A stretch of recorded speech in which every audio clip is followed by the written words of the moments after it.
So I got really, really strong on full body. And that was the naturally enhanced program.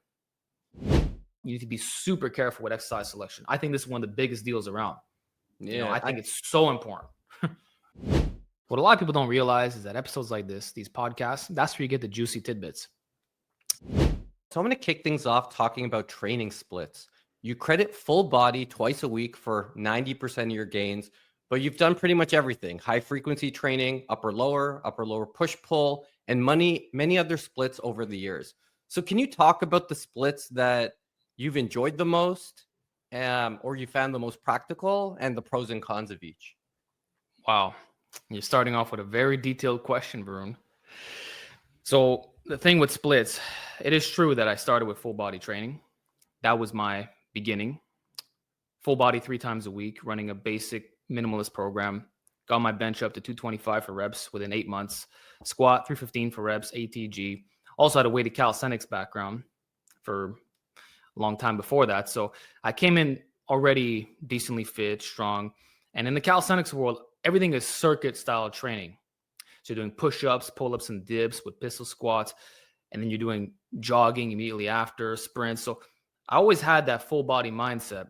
And so when I learned about the silver era bodybuilders, and most notably Leroy Colbert, who was making videos on YouTube saying this is the best split for naturals, and obviously I was never going to go on the dark side, I decided to listen to the old school greats and continue on this path, even though I was now an intermediate lifter. And so I tried many variations of full body, even some splits that weren't of my own, like I ran the Texas method for some time. I even tried mad cows very briefly, and I stalled out very hard on that at a 275 for 5 bench. And then shortly after, I discovered the Westside barbell conjugate system. And through the teachings of Louis Simmons, I implemented that in a full body structure because I didn't care about being a powerlifter. I didn't want to do a max effort lower day and a dynamic effort lower day. So I just kind of combined it all. But instead of making the focus on the big 3, I tailored it to bodybuilding, specifically the old school physique. And my first book was actually called The Alpha Body. And that was a full body system done 2 to 4 times a week, completely auto-regulated depending on your own recoverability. So ideally, the more frequency, the better. If you can train every other day, which would equate to 4 days a week, right? That would be the best case scenario. But if that was impossible, you would take a day off, and ultimately you'd end up with 3 days a week. And if that wasn't good enough, you do 2 days a week. So what you find is every week, the frequency will be changing. So it can be on the extreme low end or the extreme high end. And the more you nail your recovery in terms of exercise selection, volume, intensity, rest intervals, all that, it gets you more and more precise to what is the best frequency for you. So I ran that split for a good 2 years. And you can, the old school workouts are there on my YouTube channel, although a lot of them are unlisted now. But it was all about developing an aesthetic old school physique. And through that experience, I eventually realized that I was getting the best recovery on full body twice a week. Yeah. So it wasn't when I was training 4 days a week. Actually, I found that to be the most difficult thing to recover from. 3 days a week, maybe a little bit faster gains, but not that much more. But I found that my recovery was not perfect every single week. Whereas with the full body, it's like I can guarantee it with 100% certainty. Every time I'm going in there, I'm hitting PRs. I feel 100%. The joints are fresh. Everything's where it needs to be. And so once I realized this, again, it made me realize that Dr. Verkhoshansky and all the guys from Westside, well, they were already doing that with an upper lower twice a week, which was 72 hours split between strenuous sessions, right? Because if you're doing upper on Monday, well, the next upper workout is going to be on a Thursday. And same with Tuesday lower, Friday lower, right? So it's always 72 hours. And in my case, it would be 72 hours from, I would do either Monday, Thursday, or Tuesday, Friday. And I found that the recovery was so good that I literally stuck to that split from, I want to say, October of 2015-ish all the way till December of 2019. Oh, wow. So we're talking 4 years of full body twice a week. And I loved it. I had a life outside the gym. I made all kinds of gains. I literally built 90% of my physique doing that. I mean, you can say my first, I don't know, 10 pounds of muscle or so, that was done through full body 3 times a week. Okay. And then the remainder, what took me from an intermediate to an elite lifter, in which I had a 165-pound weighted pull-up and a 365, actually even more than 365 bench. I had a 395 touch and go with my ass off the bench. I did a 375 dead bench, and I did a 365 pause bench. And I did this in the 160s on top of that, 169 pounds. So I got really, really strong on full body. And that was the naturally enhanced program, which, was also focused on the outer extremities of the body because I was trying to get yoked and all that. So building up the neck, traps, upper back, glutes, forearms, shoulders, just trying to get thick and huge, and bear mode was also a catalyst in being able to maximize recovery. So basically, if you know that you're in a caloric surplus and you have the full body twice a week, flawless recovery, then if you're not making gains, it means you got to adjust those workouts to perfection. The diet can never be a problem in that case because you're always coming in 100%. And so that was probably my favorite split. And I still think about it sometimes because, I'm sure at some point in my life, things are going to get extra busy and I'll need to go back to something that is more sustainable. And that was sustainable, especially if you do it in a high intensity context, you can hit every major muscle. You could do vertical, horizontal, push, pull, easily do antagonist supersets if you want, hit all your isolations at the end, finish with breathing squats and good mornings for efficiency, which is also what I did recently, by the way, on my 4 or 5 bench journey. I only did that with some Nordic curls for 2 months straight, and I maintained all my leg strength. But anyway, I'm going on kind of a ramble here, but full body. Ramble, it's okay. Yeah. Full body was my foundation. It always has been. Of course, in the beginning, I also experimented with a little bit of splits here and there, but it was never long-term. It was always like super short-term, by following guys like Physiques of Greatness and, the old school YouTube fitness. But that wasn't my thing. It was always full body. And then I switched to upper lower in December of 2019 for the simple reason that these workouts were freaking killing me. I mean, yes, the results are there. The efficiency is there. The recovery is perfect. To this day, I've not found anything better than that in terms of like flawless recovery. But you want to jump off a building every time you work out because you are so drained, like you can't do anything after. My workouts would be at least 2 hours. And we're talking about hitting all the major muscles with heavy weights. And that's something that not many people understand, the concept of absolute load. The stronger you are, the more you could beat yourself up on an exercise, regardless of the split, regardless of the frequency. It just, if I'm benching 315 for reps, the recovery demands on just one set is going to destroy me, so already I'm tired off that. Then I got to do the same thing on the barbell row if I'm doing that exercise. Then the OHP, I'm hitting 185 for reps, and I weigh under 185. So that's another thing. The stability gets worse. Then you're doing the freaking, in my case, it was rack pulls. At that point, I had transitioned to below the knee. I wasn't pulling off the floor, which were similarly difficult, Then you're doing the freaking barbell squats. Like, it's all big exercises, and my thing is free weights, So I'm not going to gym doing these workouts. And if I am going to gym, I'm still going to do the free weights, because I don't feel like waiting around for a bunch of dudes, and I like getting in and out there, plus having my space to record. But anyway,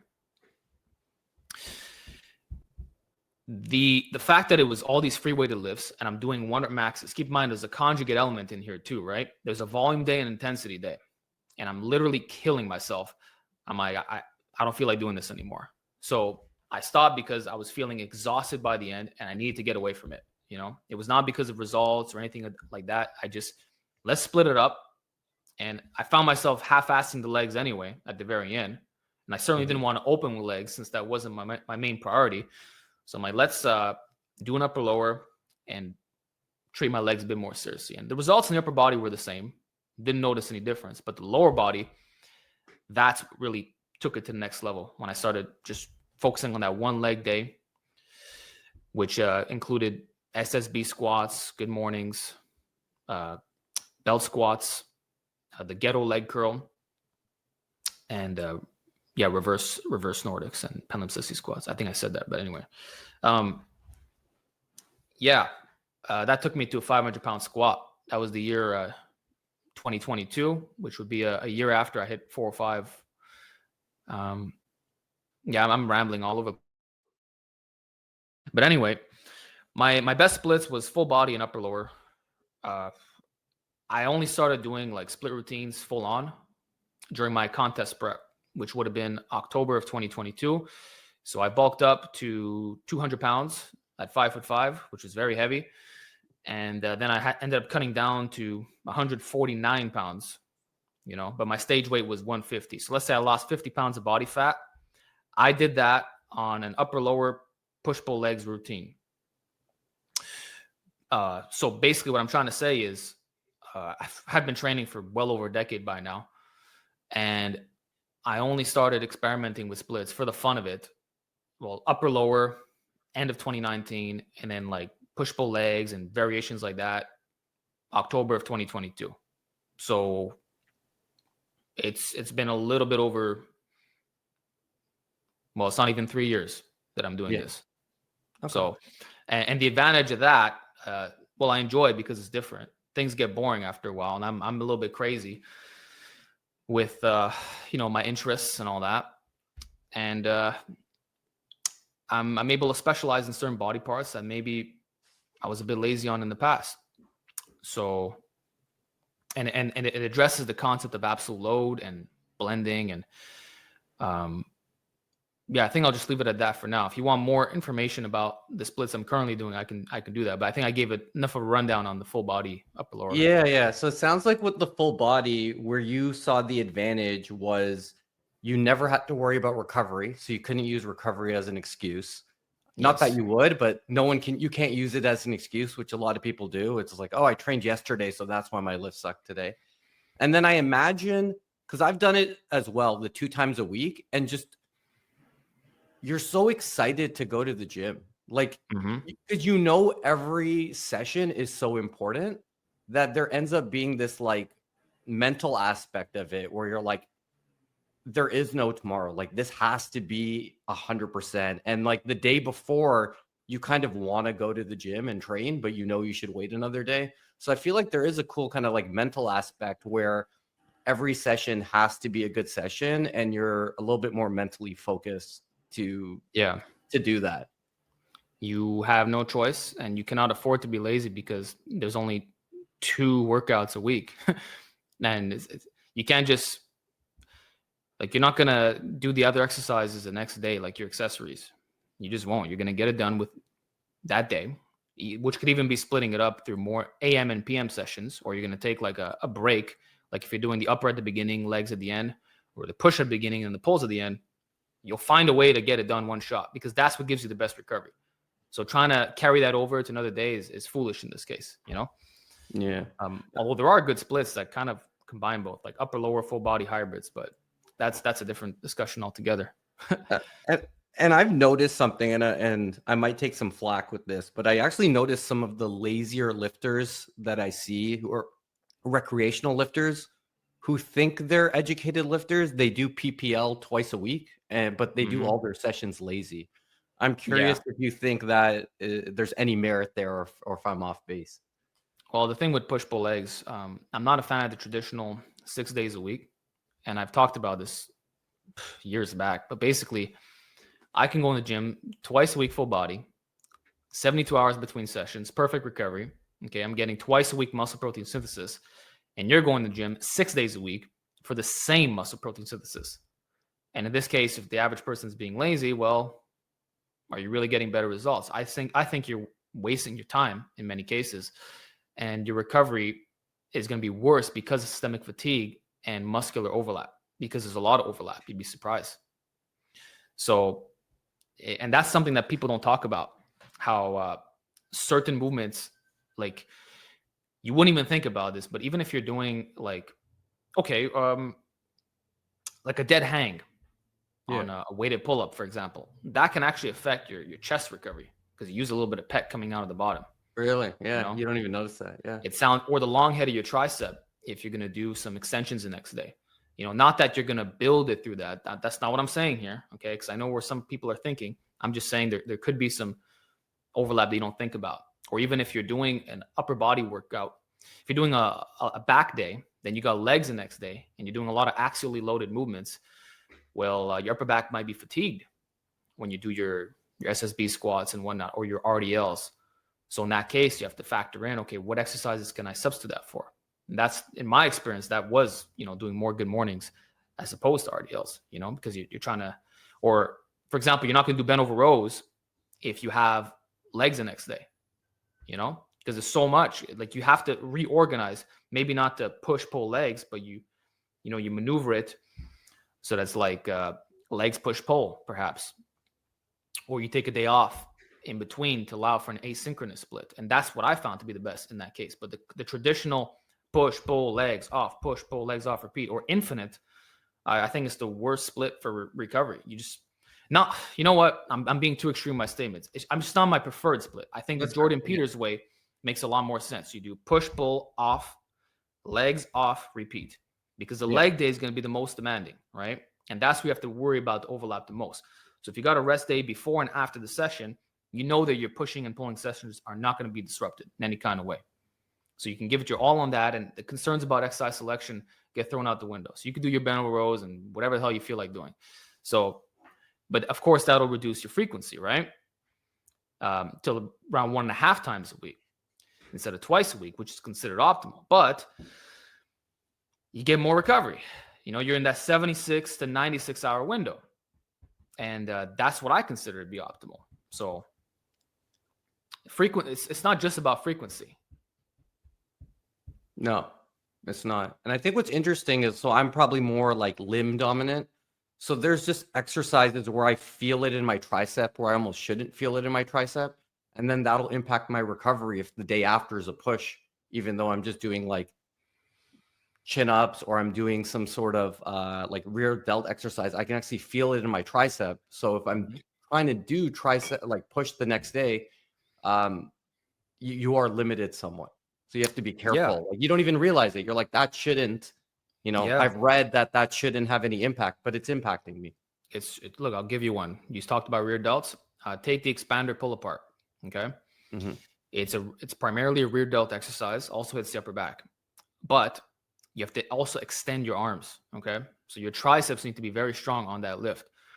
So what I'm saying is, if you have a back day or something, and you're going to do some rear delts at the end, you're also throwing in triceps. Yeah, that's what I'm saying. If I did presses the day before, you're going to be weaker on that expander pull apart. And if you have presses the day after, you're still going to be weaker. And if you have an arm day the day after, your extensions are going to suck because of that pull apart. So in this case, you have to swap it for a rear delt fly. You'd have to use a variation that does not hit the triceps. So that's where, when you have all this overlap going on because of the split itself, you need to be super careful with exercise selection. I think this is one of the biggest deals around. Yeah, I think it's so important. I was doing recently, I added in just like the reverse pec deck, and I noticed it in my triceps. And the next day was my arm day, and I was like, interesting. Like, okay, maybe I need to move when I do this. Like, maybe I need to add it to the end of my arm day, even though it's not an arm exercise, just because it's hitting the triceps, right? Like, I don't want my first exercise on the arm day to be limited because of my last exercise, which is supposed to be a back focus exercise. Like, exactly, that's not smart training. I agree. Or like, even if you're going to do the pullover, for example, everyone argues, what is it? Is it chest, lats, triceps? Okay, how about a little bit of everything? That's what makes sense to me. I'm not going to worry about, okay, does it maximally bias this? No, it kind of hits a little bit of everything. So in that case, should you put on a push day or a pull day? My answer is neither. Put it on an upper day. And that's where splits like the upper lower push-pull hybrid make sense, right? And that also means if you can do a chest and back day and you're throwing in pullovers, well, you better be careful if you have arm day the next day. So the whole torso and limb split, be careful with those pullovers because you are working the long head of your triceps. So it matters. Absolutely. And so we're talking about things like full body being great when you're bulking because you never have to worry about recovery. But have you noticed certain splits working better for you when you're cutting? Because recovery should matter more then. Um, not really. I guess to me, it just boils down to lowering my volume when I'm cutting. You don't need as much. Like if we know that your maintenance volume is like a third, and when you're in a calorie deficit, your work capacity goes to hell. You have a harder time pushing yourself, and your recovery just sucks. Period. Well, then you might as well make your life easier by reducing the number of sets. And we also know that if volume is equated, then it doesn't really matter what split you run per se. Yep. So you can actually train once a week on a cut, and you're probably gonna be fine. Like you don't need to obsess about high frequency, contrary to what a lot of guys say. So you can use the lowest volume that you can possibly recover from, lower your frequency a bit on certain areas if you feel like you need to, and you'll recover even better. Like right now, I'm doing believe it or not, a bro split, like Nice. a 5-day bro split. Nice. And I'm loving it. My recovery is fantastic, and this is one of the best cuts I've had so far.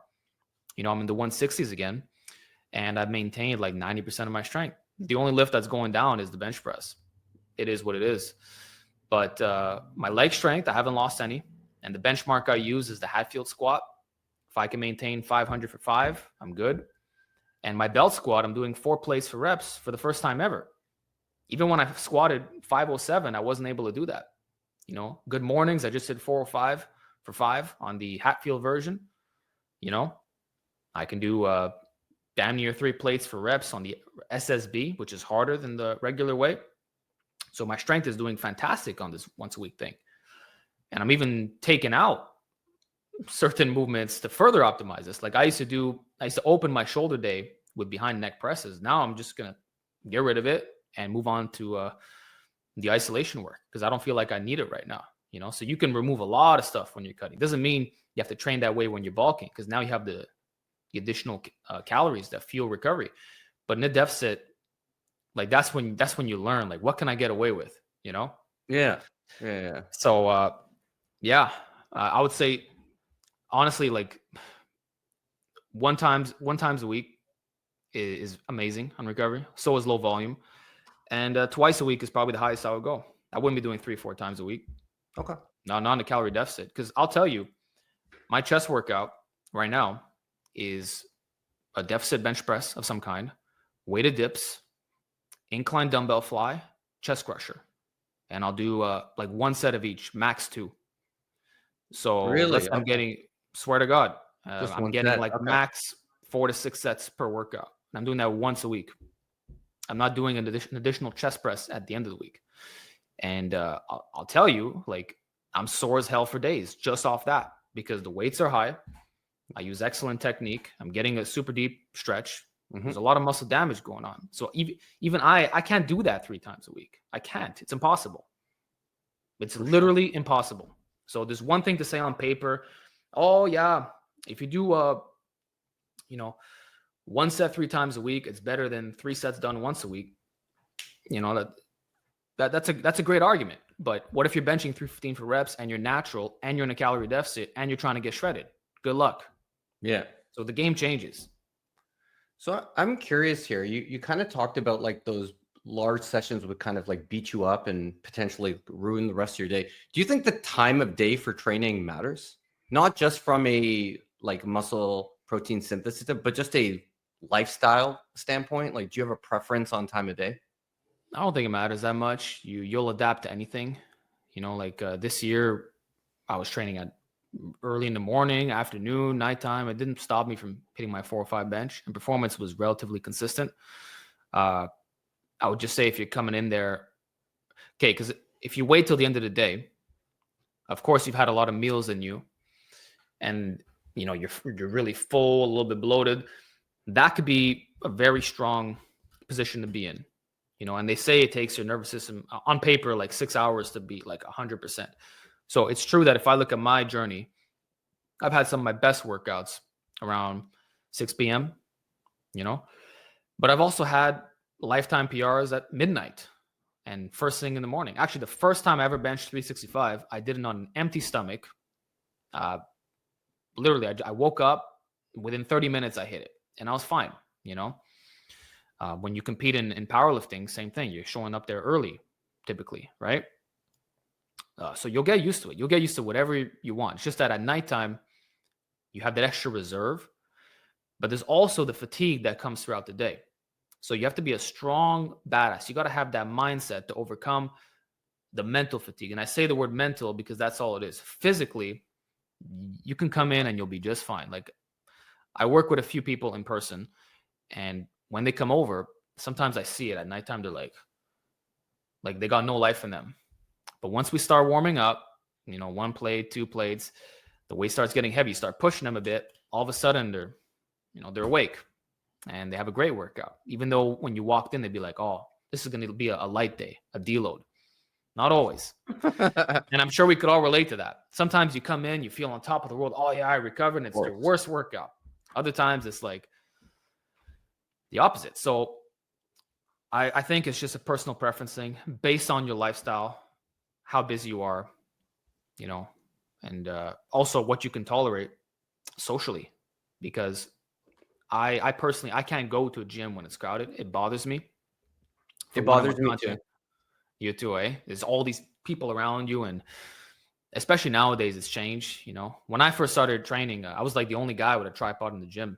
People look at me like, "Huh?" Yeah, I can't even imagine filming like that. And you need a certain amount of space to film, but then you also don't want to. That's the problem. Be in people's way. Like, I'm sure you have to find a balance there. It's hard to find a balance. So what you end up doing is using a wide angle lens, and sometimes you get really off angles, or like, let's say there's a good spot in the gym that has like the perfect lighting. You want to do the exercise there. So you're going to take your dumbbells, but then you're in people's way. So you got to be courteous to that. And in my case, I just say, let me just train when there's nobody there. And the best time for that is like between 10 and 11 a.m. or past 9 p.m. Yeah. The worst is when you go during the rush hour. Like that is a nightmare. I go at like 10 or 11 in the morning. It's a good time of day usually. Absolutely. And also I can sleep at night. If I train too late, then I can't sleep, or then I have to have caffeine later in the day. It doesn't work for my lifestyle, but I know for other people. Yeah, that's something I'll mention too. Okay. So it kind of does matter regarding your question. The caffeine, the pre-workouts. Okay. I used to do most of my workouts like in 2016, 2017 at midnight, sometimes 1, 2 in the morning. I would show up there really freaking late and it would be practically empty. Now you have to ask, how was I able to get away with that? Well, I would drink a shit ton of coffee right beforehand. I was watching a lot of Eric Bugenhagen, and I'm like, let me do this. And actually, I got into the pot of coffee because of him. So imagine it's like 6, I have a pot of coffee, and then a couple hours later, I go to the gym and freaking kill it, right? I would walk there too with the tripod on my back. But anyway, I would end up with serious insomnia. And for years, I thought I was a night owl. I would go to bed at like 4 or 5 in the morning, but it was because that damn caffeine. Now I struggle to keep my eyes open at 1. I usually go to bed max at midnight, and I knock out like this because I've actually cut out my caffeine, which is very hard to do after drinking it for over 20 years. But the caffeine, bro, it's a sneaky one, especially if you have coffee in the morning, coffee in the afternoon. Then you're going to have this massive pre-workout, head over to the gym at night. You're messing with your sleep. So that is a concern for sure. Yeah, I have a 2 p.m. Coffee cutout. Like that's the latest I'll have it. But I remember back in the day, I started with like 1 scoop of NO Explode, and then at some point I was at like 3 scoops, and I'm like driving through red lights to get to the gym, and I'm like, this is like a problem. Yeah, once it was actually my sister introduced me to pre-workouts because she used to work at a supplement store, and she gave me this pre-workout. It was the first time ever. And I walked to the gym and it was closed that day. And I was like, oh, fuck. So I get back home and I'm so wired. Like I've never felt this in my life. And I ended up going to bed at 8 in the morning. I ended up reading this whole manga. It was called Prison Break. I read it in 1 shot, throughout the whole night. And I was like, yeah, got to be careful with these pre-workouts. So it's not something I've been a fan of. I've taken it here and there, but I prefer not to go crazy with it. All right. I'm going to move directions here. So when it comes down to a physique, you've kind of run the gambit. You've been torso dominated, you got yoked with bear mode, and you've even got shredded for a bodybuilding competition. So at this point, what's your ideal physique, and how do you think it differs from the criteria that you were judged on during the bodybuilding show? Well, I've always done my own thing regarding physiques, and in the bodybuilding show, you could even say that certain areas were lagging by their standards. Like I don't have but a lot of that will come down to genetics as well, like having a super small waist. But the biggest one is the massive legs, and I still can't wrap my head around that. I find it as a repulsive look. Yeah. I don't like the X frame. I don't know how anyone finds that appealing. Like, I'm sorry if I'm being rude in saying that, but it looks horrible.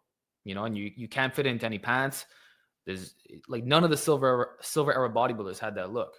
Like look at Steve Reeves. You come out and then it narrows out a bit, and you still want like impressive legs, good development, but they don't have to be so massive that your eyes go straight down to lower body. That's not the most impressive thing. Upper body first, But yeah, you still want big enough legs. But anyway, I would say my standards are old school. So whatever the silver era guys thought was the best physique, even some of the golden era enhanced guys, but like smaller versions of that's what I find looks aesthetic. And there's a guy right now, Joel Kellett. Yeah. I seen him. Yeah. I think is a fantastic physique. And guys say, "Oh, your legs aren't big enough, or your hamstrings aren't striated enough, or you need to be 6% body fat instead of the 10% zone that he prefers to chill at." But I think he looks way better than all these other natural bodybuilders. So that's a cool look. But he's also very like Arnold inspired regarding his physique. He's got the massive chest, and that's a look that I'm becoming less interested in. Or if you're asking about myself, for myself, I want to be more arm dominant. That's what I'm trying to do, because I've had a big chest for years, and you can even see it on my recent physique update. Like I got these watermelons hanging out because bench 4 plates, 5.5 plate dip, but you can see that my arms are not big enough, man. And even like I want to get my side delts bigger too.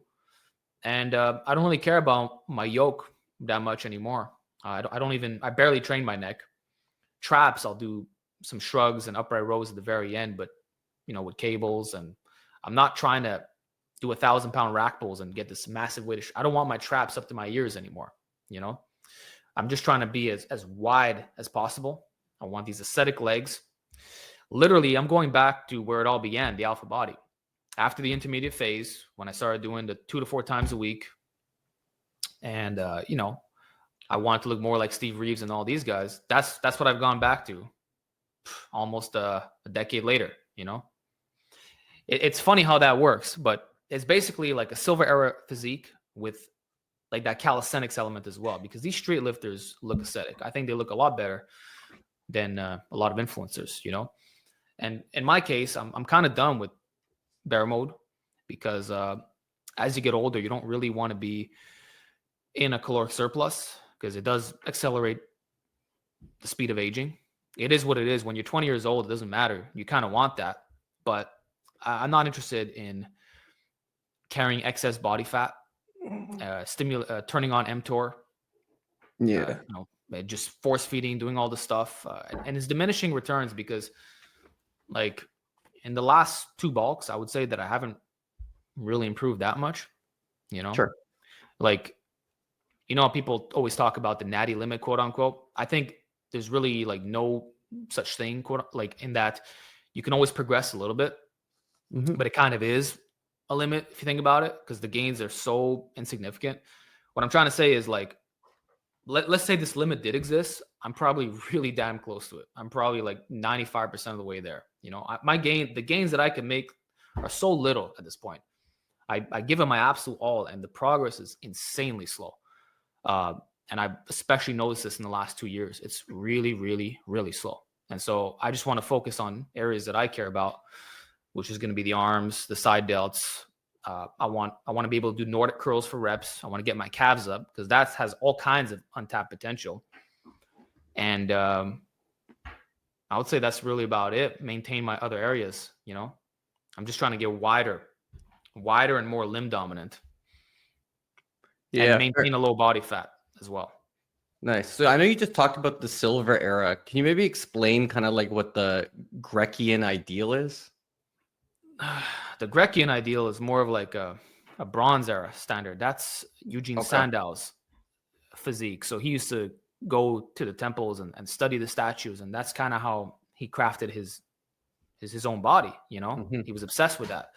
It's it is a limb dominant physique, but it's not my preferred look because they didn't have big chests, you know, and it makes Okay. sense because in the bronze era, the bench press didn't even exist. Interesting push-ups.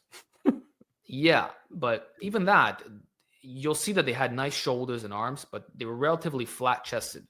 It's when the bench press came out in the silver era that you really started to see some watermelons coming out. And even dips weren't that popular in the bronze era, which is surprising because they would have been able to build decent chests, but I guess they just didn't do it for whatever reason. Like there are a few exceptions like Bobby Pandur, but guess what? He was a gymnast. So he would have done ring dips and all these advanced moves. And it's crazy because a lot of prisoners built massive pecs with just push-ups alone. So that is strange that they didn't experiment because I can tell you for a fact that if I did nothing but push-ups and dips, I'd maintain 100% of my chest size, if not grow it in many respects, you know? So yeah, the Grecian physique is, I forget, there's a whole calculator that you can find online. You type in your height and your weight and everything, and it tells you like this is the ratio they should have, like from your Yeah. neck to your arms. And I forget exactly what it was, but I prefer Steve Reeves' calculator. You know, Okay. he took the Grecian and he improved it to make it more of that silver era physique. But again, at the top of my head, I can't tell you what the proportions are. I don't Yeah, remember. yeah, no. So you talked about like maybe growing your side delts. I know you've actually had videos on the past of like, hey, you don't need to do lateral raises and things of that Mhm. nature. Is that something you're going to start incorporating more, or what's your strategy around that? Yeah, I've been doing lateral raises, but also presses that more so bias the side delts. And that's kind of been my thing for a while now. Like when I do my deficit handstand push-ups, I've always said that it's equivalent to a behind neck press in that you get super range of motion. You're not just limited by stopping here. You can get the arm bend excessively low, and then you're in a flared out position, but you have freedom of movement, you know, because you're not stuck with this bar behind you. But I always said that it'll provide similar gains. And so the only vertical press that I'm doing at the moment, but I did mention earlier that I plan on dropping it maybe as an experiment, is the behind neck press. I'm trying to be in an adducted position. I want the arms completely flared out so that I maximally involve the side delts. You know, it's not gonna be the ultimate game changer, but if I do press, I want it to be biased towards that. You know, I did all kinds of anterior delt pressing, uh, a decade plus of OHB. Am I really going to build that much bigger side delts at this point from that? Probably not. It's diminishing returns, like we discussed earlier. You know, 245 times 2 seated, 225 standing. Like I can keep doing that exercise indefinitely, and it's just going to be minor. Whereas the behind neck press, there's all kinds of untapped potential, and it does buy side delts more. So I'm going to favor that. I'm going to favor the deficit handstand push-up, which also has my calisthenics bias. I'm even going to do dumbbell shoulder presses from time to time, although I found them to be very unstable when you hit 90 pounds and above. I'm do that same thing, flare it out, you know. I'm just trying to be in a flared position. Also, the chest expander works the side delts. And then most importantly, I'm doing isolation work because that's another area that I haven't fully explored. But the thing is, I'm already strong. I'm doing lateral raises with 55 pounds, you know. Holy shit. Okay. But what's crazy is I've tried 58 pounds or like 60, and it's really freaking hard. So you know how there's a talk going around about lower reps that, yeah, you could do that on lateral raises. Now with 5-pound jumps, it's damn near impossible. You'd have to do like 1-pound jumps. So that would be the only way to do it. So this is also why I enjoy the cable lateral raises, because it doesn't suffer from this restriction. And I'm specifically doing the Hypertrophy Coach Special, which I know you've had on your channel, which is the lion cuff lateral raise. And I know that's considered like an optimal, weird looking movement, but hey, good movement. That's fine. From day one, I've never touched cables for lateral raises, you know, because the cable station was always taken up at the gym. So this is an area that I've yet to explore. The dumbbell lateral raises, I've done all kinds. I'm already quite strong at it. And at this point, it's like, what am I supposed to do? Higher reps with 55 pounds? Maybe. But I don't know. I'm gonna keep doing it, but the cables, I feel like that's where I got some potential. The cables are great. Yeah, like in front, like with the big stretch, or even behind the back, both of them are just like you're gonna be you get sore. Like they're solid. Yeah. Yeah. And they're grindable too. You don't suffer from the crappy resistance profile as much. You can make it lengthen biased. So, and I know that there's a study that came out recently saying that there's no difference in gains. Sure, they're not elite lifters, so I don't give a fuck. Okay. I'm the experiment. I've been doing this for a long time. Let's see what happens when I introduce it for a couple of months. That's the criteria. I'm the study. And I think what's interesting in terms of moving weight is I noticed that if I can get to a weight for like laterals with a cable and I get to like 20 and then I up the weight by 5, I'm doing like 7 or 8 only for that next weight. And then it takes me like a year to build back up to 20. Like it's a grind. Yeah. It's not like you just go from 20 and you add it and then you're doing like 18. Like you're doing 7. Even the form is not as smooth. Like you might want to do the same reps for a few weeks or months just to kind of like get the motion clean to where it was with the lower weight, because it gets more jerky. It does, yes. And that's the same here, man. I use a 5-pound plate, if that. Like you have to people you could just grab a plate and stick it on the pin. If you go one notch down, it might be impossible, or you're going to be using a bit of rebound to get that momentum initiated. And when you start getting momentum on cable lateral raises, there's kind of a problem because it should look smooth. You shouldn't be jerking it out of the lengthened position. And that will happen if you put it one notch down. So imagine with cables, it's a problem. And already it feels better than the dumbbell version. So imagine when you got the free weights and you add 5 pounds. You might go from 12 reps down to 4. And the form's going to look shit. For sure. That's been my experience. So we're just talking about the yoke, and I know it's not something you're doing as much, but I do want to talk about forearms. You've talked about things like arm wrestlers and how their arms can look amazing, even though they don't have overly developed biceps and triceps. And the reason is getting those Popeye forearms is a must. So can you maybe talk about what your Mount Rushmore, your 4 favorite exercises are for someone who wants to take their forearms from average to elite? Well, I don't really look at it in terms of like best exercises. I look at it in a long-term perspective. And the thing with me is, well, for one, I have very good forearm genetics. So my perspective is not going to be the same as everybody else. But I found that just getting really strong at strapless pull-ups covers like most of the gains, and maybe it's because I have smaller hands as well. But in that case, someone could just do fat grip pull-ups. So I would tell you, if you can get your fat grip pull-up to 3 plates for reps at a moderate body weight, let's say weighing between 180 pounds to 200 plus, that should take care of the forearms. And if you can't, well, you probably don't have good forearm genetics, and you're going to have to use more specialized tools, right? And that is going to have to be isolation work. Now, you need an isolation exercise that doesn't cause wrist discomfort, because then that's going to kill your pulling movements. It's going to affect your curls. And I've even suffered from this recently because I'm like, hey, why not do more isolation work at the end? And I started getting like horrible pain in my bones, Yeah. And that's from the dumbbell wrist curl. So guys say, oh, dumbbells are less restrictive. It's not perfect.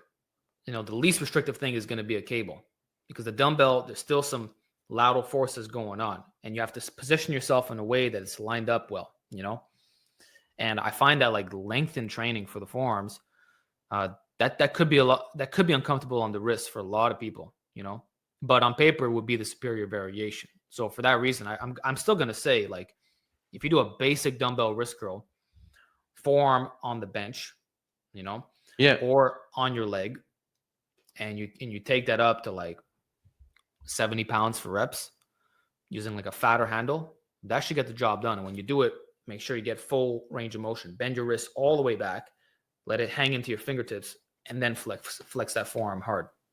And I also recommend leaning into yourself so you have more stability. You don't want your upper arm raising off the bench itself, so you want to be locked in exactly like a preacher curl.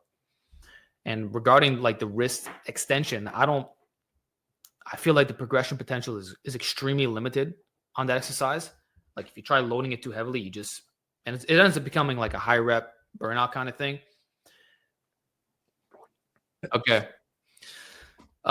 Regarding the wrist extension, I haven't found that to be as productive, but if you're using the reverse wrist roller, then it does have merit. But in terms of like the traditional dumbbell wrist extension, I don't find you get much out of it. And so I would also tell you that if you want to build this part, the brachioradialis, then a reverse curl is probably going to do more for you. And I have found good success with those, So you can use an easy bar, you can do a straight bar if you want. And personally, I like grabbing on completely. Some people, they do thumb over, but I find that's less stable. So I just take a full grip and you flex those wrists hard when you're coming up, And that should also be with a fat grip if you really want to take your forearms to the next level. In general, fat grip anything is going to do you well. I'd even tell you that just switching all your curls to a fat grip will work. So I have like an easy fat bar. Yeah. And your hands are like this. So you're curling like that, and you absolutely feel your forearms to the point where I stopped isolating them just because of that fat bar work, So that'll do a lot for you.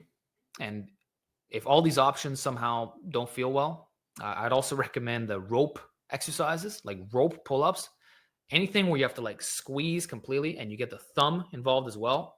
That's going to do a lot for your forearms. And in general, I found that like squeezing the forearms feels great. I know it goes contradictory, but like isometrics and more flex-based movements tend to feel best. And just to eliminate the wrist problems that a lot of guys get with, other alternatives. So that's what I would say, and a lot of these exercises you can copy straight from the arm wrestling world. Like it's nothing new. And, they often have these tables and they have a cable coming out directly to the side. And then they just flex their wrist like this. And actually, a little pro tip, when you flex your forearm inward like this, it feels way better on the wrist than when you're flexing here. Oh, yeah. You can immediately feel it. So if you're flexing straight out in front of you, it's because your wrist wants to come inwards like that. And that's why the arm wrestlers, they do it this way.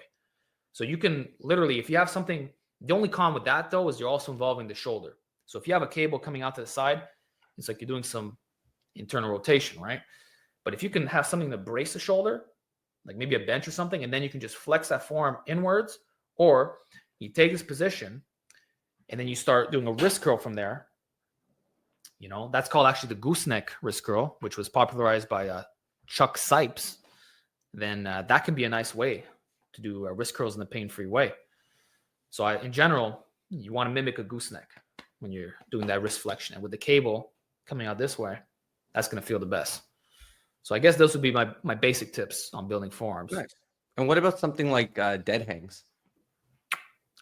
Dead hangs are okay, but I feel like over the course of your lifting journey, you will have accumulated so much isometric tension from all the heavy weighted pull-ups that it kind of eliminates the need for the dead hang. But what I'll say is this, right? Like you need to have the strength to hold on to yourself for over a minute, because otherwise it limits the rep range that you can use on pull-ups. And especially as you start to fatigue, you don't want your forearms giving out before your back does. And I would say this is especially true if you're doing tempo pull-ups. So if you're doing like super slow, you're going like this, which I've been doing, good luck getting over 5 reps if your forearms are not strong. You need the dead strength hang of at least 2 minutes, because that set might last 2 minutes. So the application is if you're doing higher reps or slower reps. Then in that case, absolutely, just because it'll feed into the pull-ups. Yeah, it's more of a technical skill that you need for those pull-up variations. It's context dependent. All right, so I'm going to throw out some quotes you've said in the past. Give me your first take or thought on it. So the first one here is, most of you should stick to simple double progression. The simple fact of having a rep zone, and when you hit the top end for all sets, you up the weight. I still agree with that. I think a lot of guys are overcomplicating their training for nothing. all these periodized routines when they can probably build 90%, if not more, of their physique just off double progression. And that's what I've gone back to after all these years because it just works. Actually, it's what I've always done on my accessory work. But this thing that you need to waive your percentages, like you don't, or introduce a variety of RPEs. It's not necessary. Is it helpful? Sure, especially in the strength building phase. And that is what I'll default to if I want to specialize on a certain lift. Like my recent 405 bench journey, I would do a max effort bench, and then I would hit 3 sets of 10 at 70%. But that was literally the only form of periodization that I did. And I rotate that every single week. There was nothing else going on. I wasn't doing 3-week waves. I wasn't doing like waving my volume, starting with a lot of sets and then gradually reducing it. There was none of that. And the accessories was literally 2 sets of 5 to 8 reps. And that's about it, So double progression will get the job done. If you need something a little bit more complicated, dynamic double progression, just to account for the level of intensity. But honestly, if guys just do like a top set, back down set, they don't have to worry about that either. You keep it simple. Like if you're doing reps of 4 to 6, for example, and your first set, you get 4 reps, well, you're going to have no choice but to drop the weight on the subsequent set. Mm-hmm. You drop it 10%, you're going to get your 6 or 7, and you're done. You move on to the next exercise. So I found that double progression with 2 sets per exercise, it's all you really need. And it's the easiest way to program in the world. Everybody could do this. So absolutely, you don't need anything complicated. Although I would still say that you should factor in exercise rotation to minimize overuse injuries and address certain weak links that might appear over time. So that's the only thing that I've stayed true with regarding like the whole conjugate philosophy. If I'm not doing max effort, I'm still rotating every 4 to 8 weeks or so, not because it's superior in terms of like facilitating progress, but just so that I don't get snapped up. And I'm one of the few guys who's yet to be injured after doing this for all this time. There's nobody in the natural community who's maxed out as many times as me. There used to be, but that person is now, I'm not going to go there. So, yeah. Fair enough. Yeah, I feel like people want to overcomplicate things, and I kind of keep going back to either double progression or dynamic double progression, and it seems to work. And I've been doing it for probably around a decade, and it's fine. Like it seems to do the job. I'm not trying to be a power lifter or even a pro bodybuilder, just for general purpose and increasing in just the mental aspect. Like it's easy to keep track of. It's easy to know if you're improving. Like it's easy to see if things aren't going right. Look, all the, as far as I could tell, bodybuilders still train like that, enhanced or not. Yeah. And it's been that way since the beginning. The silver era, they all did double progression. None of them did this crazy periodized stuff. You don't need periodization for bodybuilding. You don't. If you find it fun, go for it. But all these crazy splits that people think about, I think they should be considering more so exercise selection. That should be in the back of their minds, and just getting stronger over the long term. Yeah. And how you get there is kind of irrelevant. Yeah. Sometimes I think like, what's the reasoning for things being really complex? Like I see this in the investment world too. And I think sometimes people who are like instructors or selling things need to make everything seem so complicated so they can keep selling things, when there are some just basic, simple, fundamental truths that you could just uncover and they're good enough. But it's, if you make it seem really complex and scary, then you need the person. Yeah. That's the fitness industry is the same way. It's guys just making up a bunch of content for views, for money, and they're always inventing problems that don't exist and then selling you the solution. Yeah. Classic. It's like when I remember when I interviewed Bald Omni-Man, I asked him, what are your thoughts on the idea that weighted pull-ups aren't optimal and you should switch all these exercises instead to build your lats? And he's like, it's creating problems that don't exist, because anyone who gets super strong in weighted pull-ups already has a jacked back and they're not worrying about this. Yeah. And the reason why you have all these alternatives, well, a lot of them are well thought out. And I love variation more than anybody else, but they're doing this to distinguish themselves. It's that simple. And I get it, but you'd be fine with the basic exercises. And I myself, I have Atlantis Gym. Okay, it's a world-renowned gym. It's not that far from my place. People fly here all the time. Greg Doucette was here not too long ago as well. Influencers come, like Eugene Teo flew here and literally bought equipment from this place. Okay, and Wow. I can get there right now and train there. They have the best machines in the world. Okay, even Dr. Mike's gym is Atlantis inspired, and I'm not training there right now. I'm working out in my garage with a barbell, some adjustable dumbbells, some gymnastic rings, a basic cable tower, belt squats, reverse hypers, a few specialty bars, and that's about it. And I don't feel like my gains would be any better if I switched to all this complicated shit. And at the end of the day, my back is still growing. I just got a 200-pound weight to pull up. And the thing is, when you get strong at these basic lifts, it's going to have carryover to these optimal alternatives, which nobody seems to talk about. Like I can go in the gym and do 300-pound lat pull downs like this because my total weight to pull up exceeds that. Yep. So the basic exercises work, the basic progression methods work, even the basic splits work. That's what it is. It's if something looks too flashy, it's probably giving you the same gains or something a little bit better, but it's not going to be this ultimate game changer that like, wow, this is what finally got my progress. If you can't make progress with the basics, then it's not something, then you got to learn how to do that first. That's what I'm trying to say. For sure. All right, next one here. The thing about regrets is that without these experiences, we wouldn't be able to relate it back to our audience. Mistakes makes us better instructors. I've been there, done that, and I know what's going on. I wouldn't take it back, even though I know I would have got a better physique sooner. That is how you become a coach who's not just speculating, because you've been through the experiences that these guys are now going through. So yeah, like we all want to make the fastest gains possible. And maybe if you're not in the industry, it's kind of like, oh, I wish I knew this sooner. And I still wish I knew this information back in the day, because I would have had my dream physique 5 years sooner. I do believe that for sure. But now I can pass this information on to the next generation, and they're going to listen to what I have to say because I have the proof to back it up. So if we talk about the arms, for example, I proved that if you just get a strong close grip bench and weight a chin up, it might not work if you don't have the good arm genetics to back it up. And I'm still suffering from that to this day. Mm-hmm. I got my arms up to 17 inches in the 170s. That's the biggest I managed to get them to.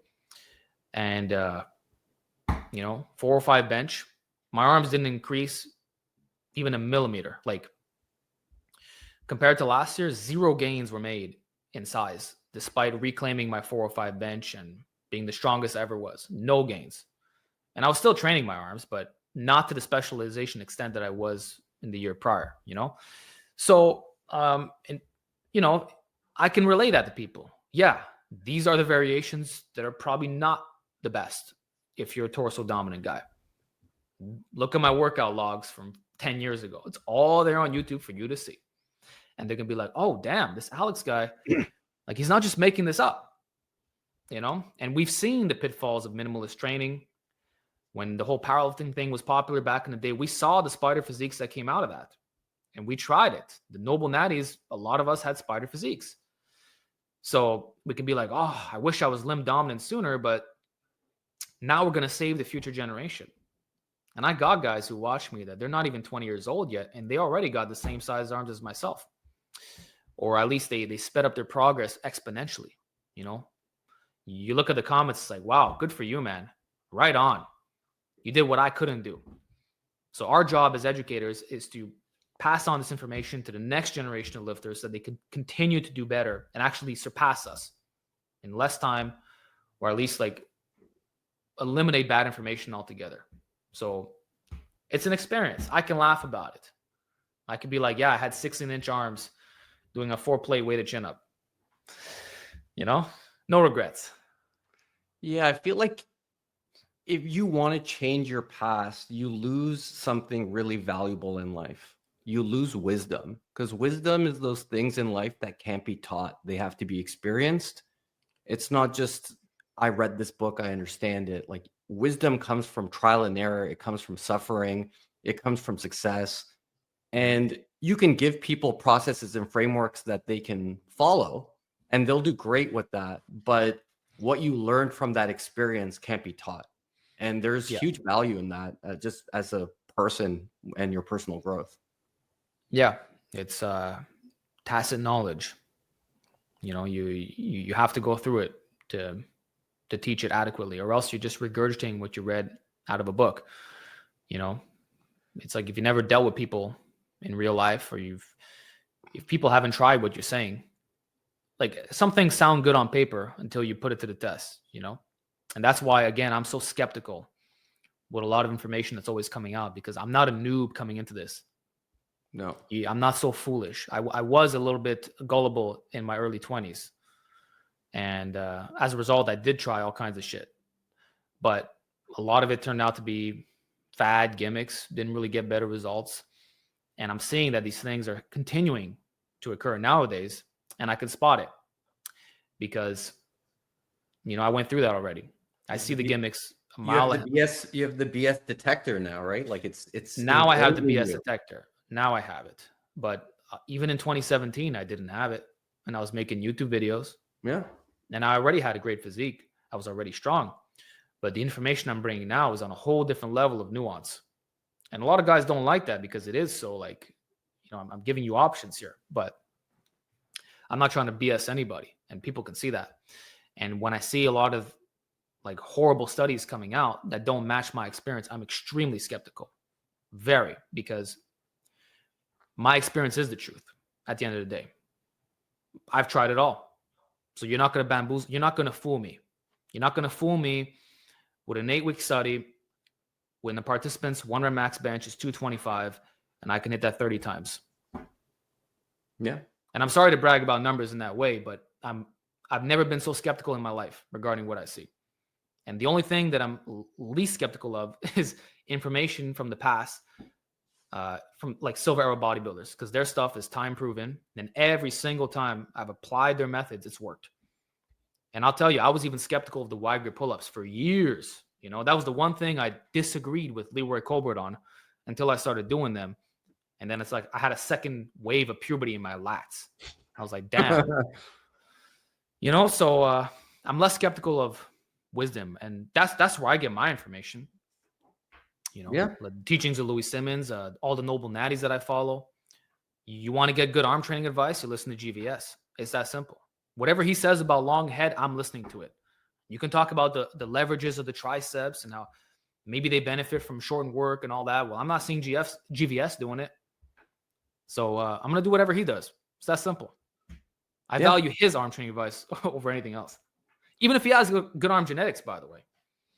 Because I know his stuff works.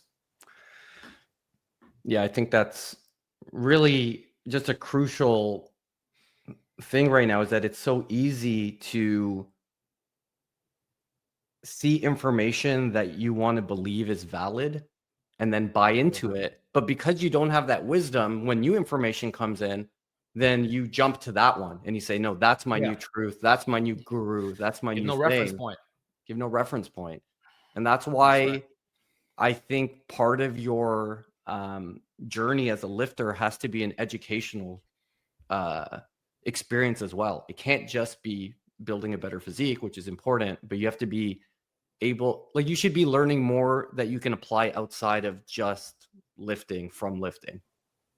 Yes.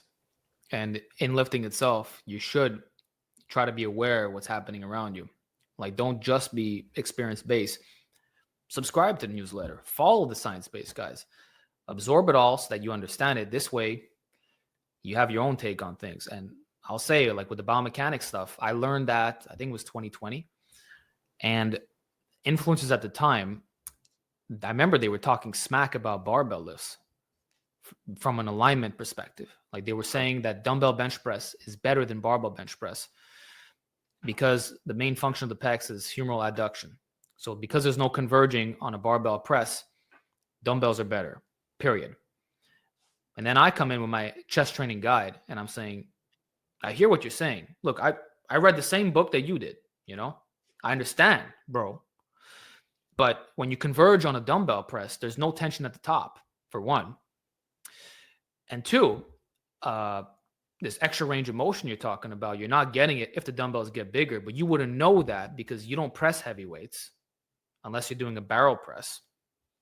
And then three, you say that the number one killer of gains is instability, but dumbbells are a hell of a lot more unstable than barbells. Yeah.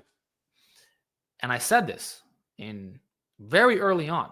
And then 2 years later, they come around and now that they stop doing all their dumbbell presses, saying that it's inferior for hypertrophy, they put it at the bottom of the list.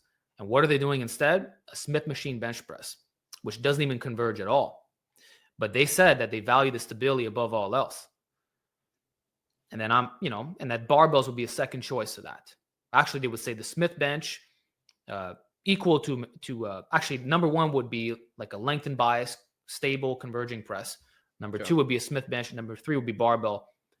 And then the cable would be actually be at the bottom of the list because those are the stable. Sorry, because it's not stable. It's not as stable. You can't load it. So I called this out before they did, and I read the same books that they did. Why? Because I had a reference point, and I thought about it too. If you get coordinated enough at the bench, if you do it for so many years, it is stable enough. And clearly it has to be, because if you compare your Smith benching numbers to your barbell numbers, it's the same. I alternate sometimes. I go to commercial gym and I use a Smith machine because I don't want to use the crappy bars and power racks, right? Yeah. And there's no difference. That Smith bar weighs 45 pounds, just like my barbell does. And my numbers are the same. Okay. So if you get your skill high enough, which will happen if you focus on the basics, then even a Smith you don't need, just to say. And the barbell bench is stable enough. Otherwise, we wouldn't have guys like Julius Maddox pressing damn near 800 pounds. You hit a point where your stability, your internal stability is so good and you've perfected the lift that trying to optimize a little bit further, you're already freaking jacked. You've already built all the muscle you're going to build in your chest. As an example, So that's what I'm saying by reference point. So you want to have your own experience. You want to learn the same material that they're learning and then apply your own critical analysis to it. And that's how you be a good educator. Love that. Thank you. All right. Last quote here, and this is definitely the most important of them all. And I apologize. Yeah, we at the buffet right now. What you got over there, Phil? Oh, man. Yeah. Taking me back to 2017. Did you know that was going to be iconic? I didn't. In fact, when we did that little video, we were thinking of not posting the buffet segment because it was so terrible. It was so raw. I got my phone. I'm propping it up against the water glass using, really bad quality. We're just acting like fools. I was kind of, it was kind of like a POG Hodge Twins kind of mixture, because I used to watch them, right? So I was kind of, and of course you're in a bear mode phase. So you are eating a lot of food, and I can't say I was eating the best back in the day. I look back, I'm like, damn, maybe that's one thing I do regret, eating all that junk, all the excessive calories, because it does shorten your lifespan. The 30 Timbits type stuff. Yeah. 50 Timbits, 50? having that on the Metro, 5 Junior McChickens, an extra large pizza to myself, like 8 eggs a day in the morning, a block of cheese this big, 2 sandwiches for lunch, two after supper, like a gallon of milk. Yeah, I've tried that. It's awful. Nobody in their right minds can tell me that this is health promoting. It's not. Okay, let's keep it real. Does it work for building muscle? Do you have superhuman recovery? Yes, you do. But are you bloated? Yes, you are. You don't look healthy. You can see it in the face. You're all red. You're all puffy. I had this moon face, But it's stuff you could look back at and laugh because it's funny. It's stupid. If you had to go to the buffet now, let's say it's one of those Vegas buffets and has everything, what would you crush? Has everything. It's healthy. Has your vegan options. What would your go-to be post workout? Well, I've yet to find one of those places, but no, I would carb the heck up. I would have all the thing is, I would have all the meat substitutions, whatever they may be. Mm-hmm. I would have, okay, like a plate of rice with some vegetables, and then maybe some tempeh to go with it. Second bowl might have some pasta with like some seitan to go with it, which would be like a meaty thing to go with it. Yeah. And then I have maybe third plate, big thing of sushi, like 20 pieces or something. Fourth plate might have vegan soup, whatever they have available. Have all the varieties, like 3-4 different kinds. Fifth plate, actually the soup, I would actually introduce it. I would open up with that. I might have whatever desserts are available. The fruits, I have all of them. At least one cake, one pie. For sure. And then if they have a fish alternative too, that would be good. So you could have a seafood platter based off that. Back in the day, I would do mussels with the crab legs, Yeah, And they have then, all you can eat crab legs for sure. Yeah. And then what's another thing that you could do? You got to go to Vegas, man. I think The noodles, the noodle dish, the wok. That's what it is. Okay. So those would be all the plates that you have. Yeah. Yeah. In Vegas would have this. The Caesars buffet at Vegas is enormous. It has everything. It is wild, but it's like 90 US a head, but it's good. Well, you got to get your money's worth. Yeah, definitely get your, like, what you do is you eat it for lunch usually. So like I went with my friends, we crushed it for lunch, and then we didn't eat for like the rest of the day. Like that was the meal. Yeah. Eat as much as you can and then just get through the whole day after. Well, that's what I used to do as well. I would fast all day and then head over to the buffet around 6 p.m. And then I'd be able to, eat as much as I want and not feel as guilty about it. And actually, I did in 2018, I did OMAD for a couple of months. And I was 163 pounds at the time. And I swear to you, I didn't gain any weight at all. And I was eating as much as I wanted. A lot of the times, it was just a massive pasta bowl with a smoothie to go with it. And I couldn't gain weight to save my life because it's just one meal. So that is a strategy you can pull if you know you're going to be stuffing your face. Yeah, I'm actually going to Italy in a few weeks, and I'm trying to figure out what my strategy is to eat lots of food, but not to get out of control. I'm like working on my strategy. Yeah, the thing with that is you're going to be walking a lot. You're going to be easily be doing over 20,000 steps a day. If you go in the water too, you can do some swimming. So that'll help burn more calories. Usually it's not the vacation itself where you gain weight. It's when you come back, because now you're not walking as much and you still have this boosted appetite. Yeah, that happened. I went to Bahamas in November, and then I came back, and it was like the Christmas season, and it was just that's what got nasty. It wasn't even the vacation. The vacation actually made pretty good decisions, but then you come back and you're hungry, and you're at all these social events, and it's like, no, when I go on vacation, I don't worry about anything. I just enjoy my life, and that's it. And actually, you come back feeling well rested. You got your deload in. Oftentimes, you get PRs in the gym because it's almost like you're bulked up a bit. So it does you well. Yeah. But you have to know when to pull back. You can't let your appetite take over you, because then you're going to gain like 10 pounds like this. For sure. I got another question here. And I think it's interesting because you're someone who doesn't just care about hypertrophy. You obviously care about your strength as well. So are you more proud of your strength and PR accomplishments, or the progress you have made from a hypertrophy standpoint? That's a good question. What I can flex on more is my strength, realistically, on certain lifts. It's more so, okay, not only do I have the strength, but I also have the aesthetic physique to go with it. And I never had to be a hyper-specific bro. So what I mean is there's a lot of powerlifters who are significantly stronger than me, at least on the squat, bench, and deadlift. Or oftentimes they'll have a much larger squat and dead, but my bench is the same as theirs. So, but anyway, they can beat me at the big three, but what about their general strength? What about their weighted pull-ups, their weighted dips, even their isolation work? There's things that I know that there's not too many guys who can compete with me.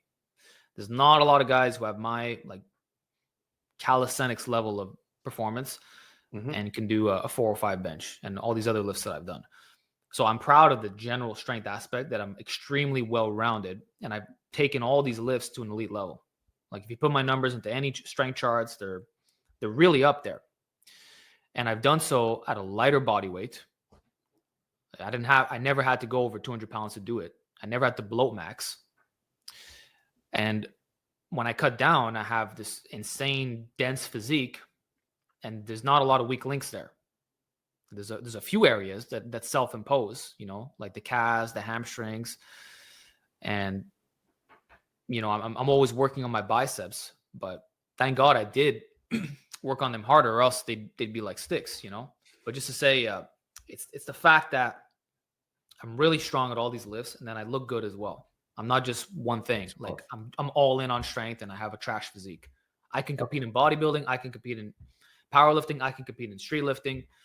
There's nothing I can't do. You wouldn't give one up to be better at the other. Like you wouldn't give up your PRs to be more jacked, or you wouldn't give up. It wouldn't be 10 pounds possible. of muscle to be. I know. I'm just saying. Yeah. You like that you're kind of the jack of all trades, but not at an average level, at a high level for all. Yes. Although like nowadays I would sacrifice strength for hypertrophy, even though it can't be done. But what I mean is from a leverage standpoint, like I have to accept that if I'm not bulked up, my bench is going to go down. Okay. I can't do anything about it. I've tried every single cut I've done. Eventually you hit a point where you start seeing -1s, and it's unavoidable. It's literally impossible for it not to happen. Your leverages are worse, So I have to accept that, okay, if I'm going to be shredded at like 7% body fat, I will not be as strong compared to 15% body fat, but I'm going to look better in the process. So that's the only, but I'm not trading like strength for size. I'm just getting weaker, and I'm revealing the muscle that was already there. But hypothetically, if I can keep all that strength and also be single digit, then I'd be crazy jacked. Like imagine being 150 pounds or something and benching 405. Like that's a different level.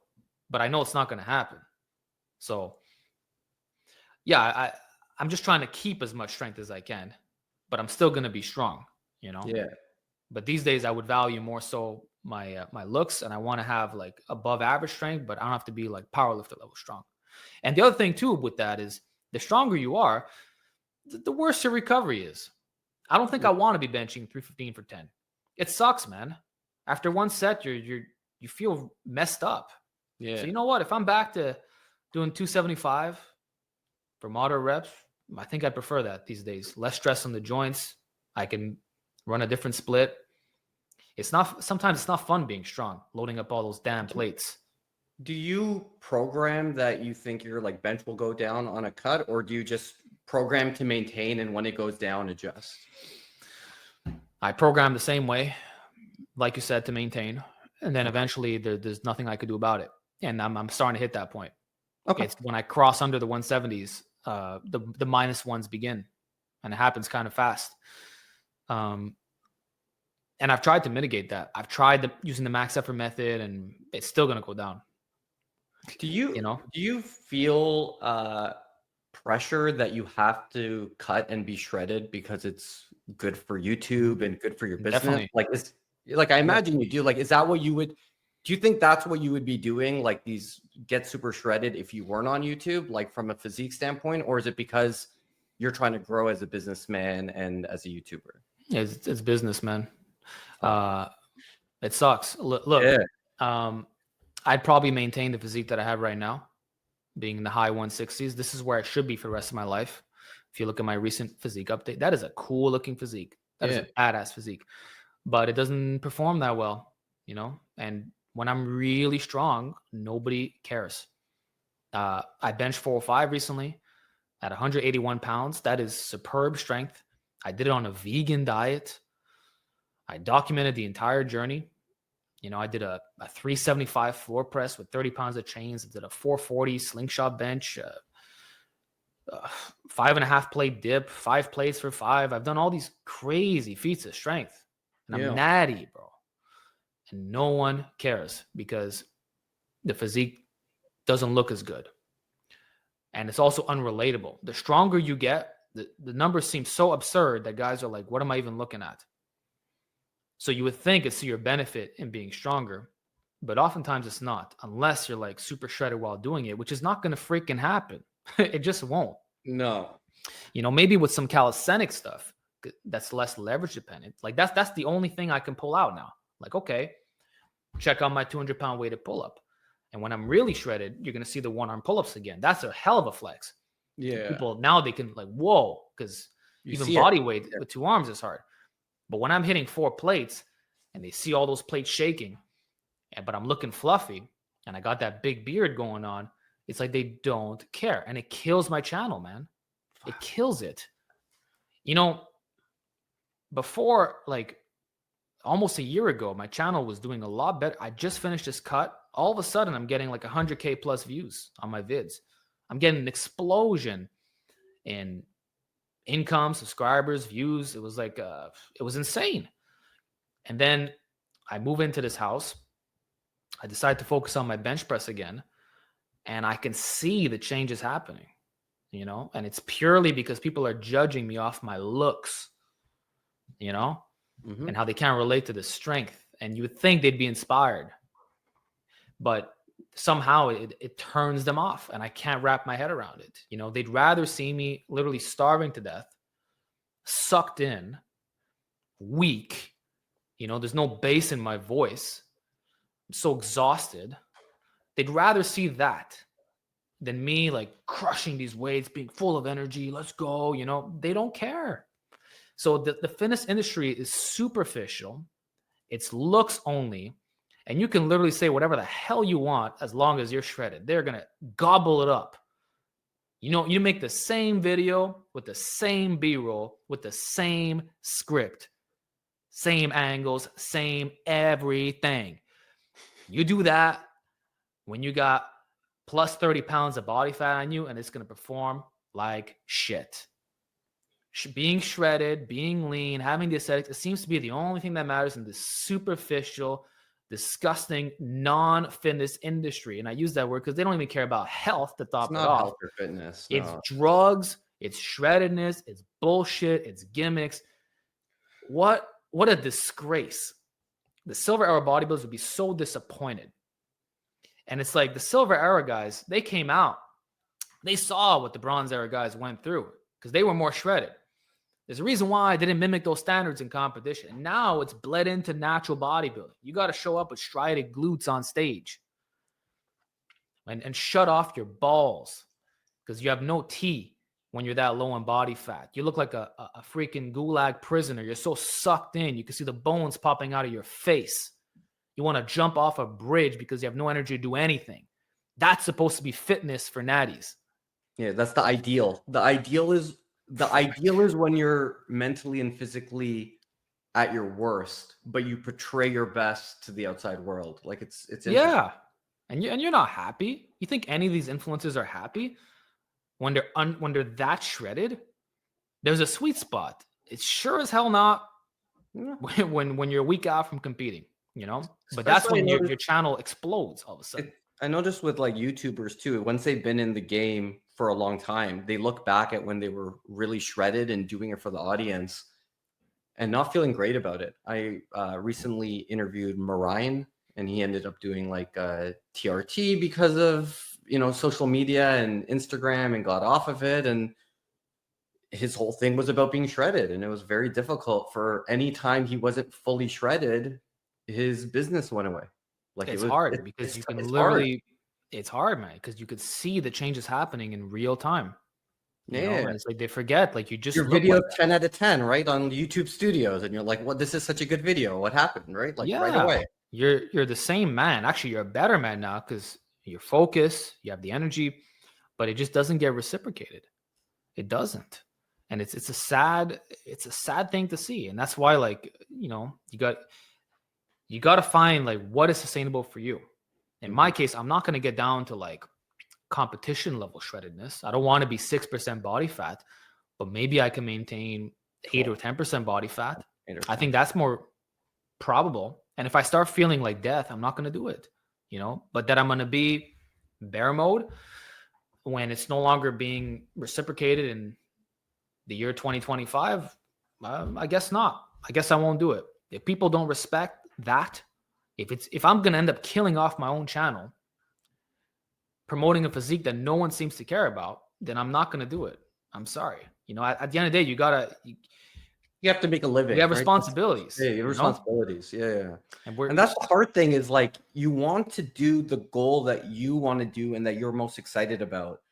But when you're not getting the love back for it, it's heartbreaking, you know? Yeah. And then people will say, well, don't do it for others. Well, I'm sorry, but when there's money involved, it changes things a bit, you know? And it's not even because you can view it as I'm not doing it for others. I'm doing it for myself. I'm doing it for my family. Like that's what I'm doing it for. So then I'm going to have to move in that direction, right? Like, yeah, man, I got a freaking mortgage to pay. You know, I got responsibilities. I know, you live in Canada like me. Everything's expensive. Bro, the life is getting expensive out here. We gotta, you know, and we're not doing anything. You know, we're not telling people to go on drugs or do anything like that. We're just we're gonna reduce our body fat, look a little bit more aesthetic, and that's it. Actually, you're gonna save on food as well. There's less pressure to perform with all these crazy numbers. Then there's also the question of what's next. Like, okay, you bench 405. Now what? You're gonna do 440? Well, what's that gonna take? Another 2 years and gaining more body fat. And while at the same time becoming more and more unrelatable and your views dropping like a rock. So now you hit your final stage. Yeah, I could bench 440, bro. But you look the worst you've ever had. Maybe you're going to have some loose skin now. You've accelerated your rate of aging. Now you got to go through a massive cut. And it might not be worth it. And you might get injured while doing so. You don't know. So it's like the grass is not always greener on the other side regarding some of these like bulking PRs and whatever, you know? And when you've been doing it for so long, you know, you live like that throughout all your 20s. It's like, okay, maybe I'm down for something, a change, you know, especially when you know there's options like, okay, do some calisthenics, do more endurance type stuff, you know, feel better, look better. It's not all about being the biggest guy possible. That could be a little bit overrated, if you ask me. I can see the appeal to that, especially when you're younger. But I think as you get older, especially if you're like in a long-term relationship and you have like long-term friends, like who are you trying to flex on at some point? Yeah. You know what I mean? If you're meeting new people all the time and that's your thing, then you're going to want to like flex on things. Like my friends who are single, they're the ones who buy like Rolexes and stuff. And then my friends who are married and have kids, even if they're wealthy, they don't do stuff like that because like who cares? We just want to hang out. Like no one's trying to impress each other. So it's a different world. But then with YouTube, if you don't impress someone in the first 5 seconds, they're off your video. And that's what it is.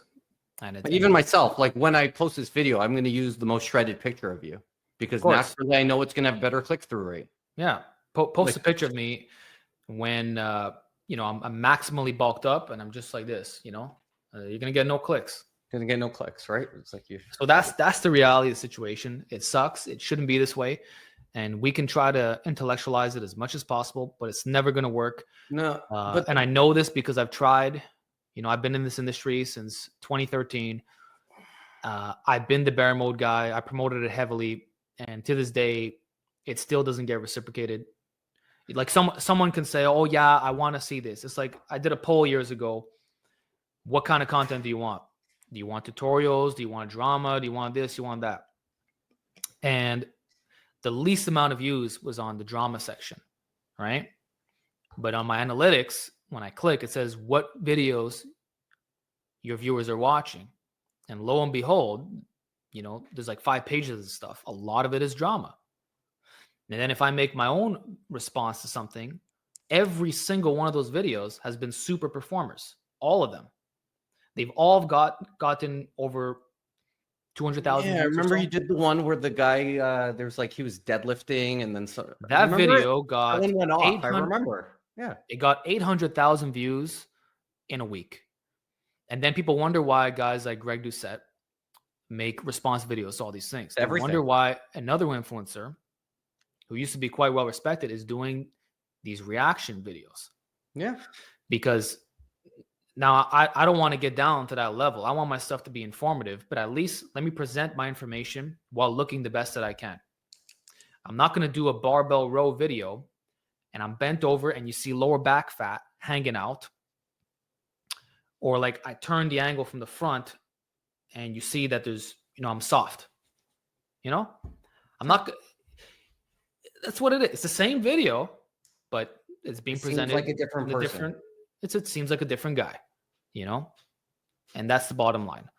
But what people say they want, in my experience of being in this industry, it's absolutely not what they want. They can say all day that they love bear mode. If that's true, why don't my bear videos perform better than my shredded videos? I'll tell you why. And I talked with other fitness YouTubers, and I think there's a big misconception because they think the people that comment on their videos is their average viewer.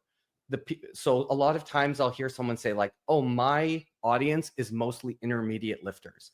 That's not true. It's the intermediate or advanced lifters that are commenting and giving you that advice. But the 95% of people who have never commented and watched your videos, they're the beginners. They want the drama, and they're the ones that fall off. So maybe you have a small community of people that tell you what they want, but they're not the majority. The majority of people, you even see this on things like Twitter. And stuff. Most people don't ever post. They're just lurkers. They're just silent. They just lurk. Lurkers. Yeah, I'm a lurker too with a lot of guys. They'd be like, what? Alpha Destiny follows me? Yeah. So I get it. And then you know what? I'm probably not an expert in those fields. So it makes sense, right? Yeah. So I think there's a something I feel you do the poll, you get a poll from a small percentage of your audience, and it's not everybody. Well, it's like with the Q&A videos, right? You'll get like 500 comments, but then it won't perform as well as a regular informative segment because the people who want to see that, they're like a niche of your audience. It's the ultra hardcore. Of course. Think of the niche of your audience that wants to listen to this 2-hour podcast where we talk about niche. Lifting. It's like it's very niche, right? Like it's not optimal for me to make these videos. I should be more general, right? But it is what it is. But there is what it is that likes it. But what a lot of people don't realize is that episodes like this, these podcasts, that's where you get the juicy tidbits. Because they're long. You have so many questions in there. You're getting everything raw, straight, one shot. Like if you want to learn some stuff, this will do better than listening to some stupid short that you're going to forget about in the next 5 minutes. I can guarantee that. So, all right, I'm going to throw a couple of pictures on the screen here in the interest of time. The first one is some OGs. Tell me your thoughts on them and anything you've learned.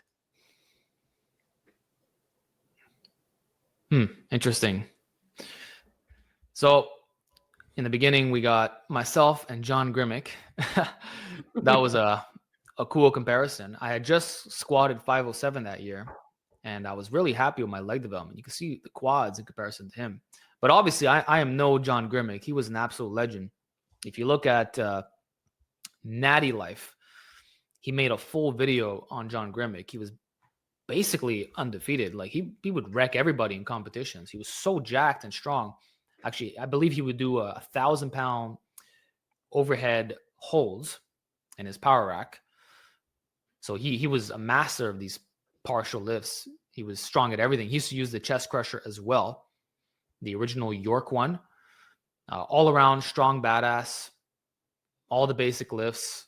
If you just even at 80 something years old, there's a photo of him. He's like at a bar or something wearing this Hawaiian t-shirt, and he's jacked. Guns are popping out. Upper pec is out of the t-shirt, and I don't think he was on TRT.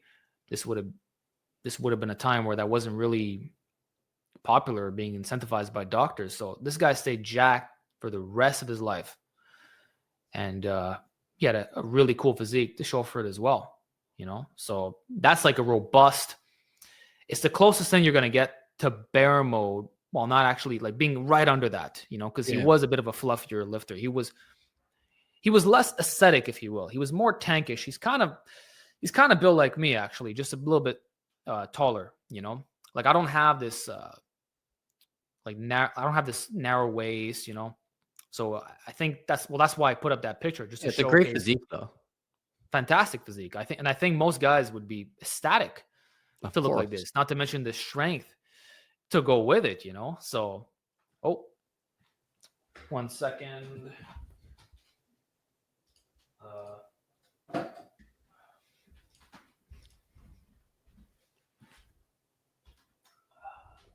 This happens sometimes. Oh, all good, man. Fuck. Wait up. I just have to change the battery. Yeah. I've been at this for a while. You use a real camera, not just to get a webcam like I do. So That's right. Honestly, it's a hassle to set up.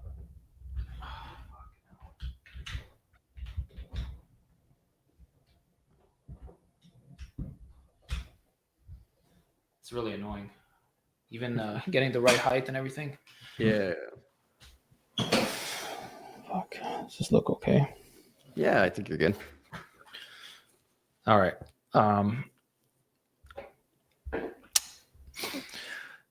Yeah. A lot of guys would look at that physique today and be like, "Oh, he looks mid." Like, what are you talking about? He would wreck you in a bodybuilding competition if you got shredded. And he's put up some numbers that very few natties can even hit today. So an absolute legend in the silver era. Well, actually the bronze era too. Like he's a super OG. He goes way back. And then speaking of the bronze era, we got George Hackenschmidt right there. He's actually the inventor of the bench press. And Really? before that, yeah. And everyone used to do he used to do the floor press. And I've actually surpassed, I think his max floor press was 365. So I beat that a couple months ago. So really proud. Nice. But he's an absolute beast. You see, look at some photos of him in a tuxedo. And, he's yoked as hell. Relatively lean as well. This is bronze era. And look at that physique, man. Like very few natties have that look right now. And this guy had so much less equipment, like just an overall badass, I think he even broke out of a war camp at some point.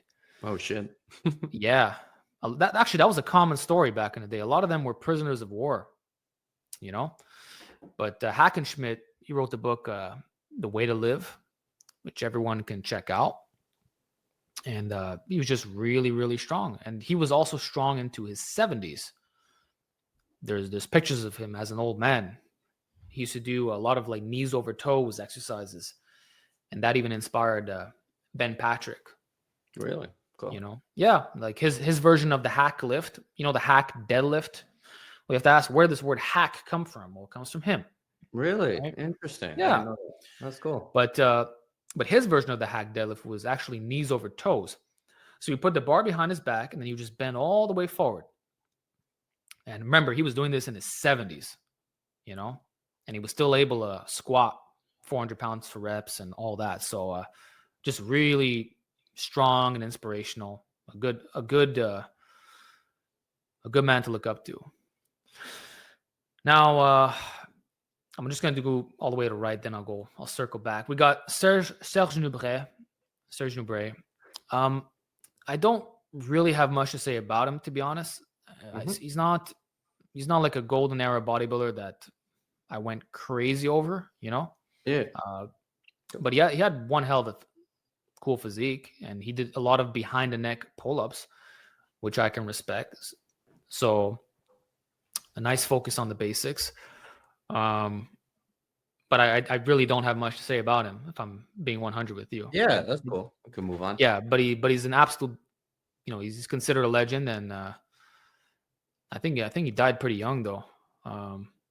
But in his 50s, he still looked fantastic. You look at videos of him, like he always had a great physique. But yeah, no, I'm not going to say much there. Louis Simmons, he changed the game for me. At the beginning of this podcast, I talked about how I read the Westside Barbell Book of Methods, and I started implementing his advice into my full body workouts. And I've been conjugate ever since. To this day, that's what I use whenever I plan to get strong on a certain exercise. He taught me about accommodating resistance, constantly rotating variations, the max effort method, the things that have been a broken record on my channel for years and years and years, mostly comes from him. Started by reading his book, then every single article on his site, and then the podcast and all the videos, the seminars. So you can say I'm a Louis Simmons connoisseur. I know his information in and out, like the back of my hand.